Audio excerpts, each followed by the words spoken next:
He is the greatest martial artist in the world. Each morning, Shaolin monks honor his image.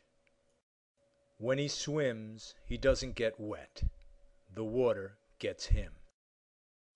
Others break boards. He breaks rocks with his tongue. His ki has knocked satellites out of orbit. Navy SEALs cry for their mommies when they see him coming. His body is registered with the FBI as a weapon of mass destruction.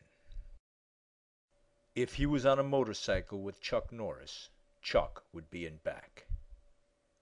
He was once attacked by a grizzly bear. It now sits quietly on his floor. I don't always recommend martial arts schools, but when I do, I prefer traditional Okinawan karate. Keep training, my friends.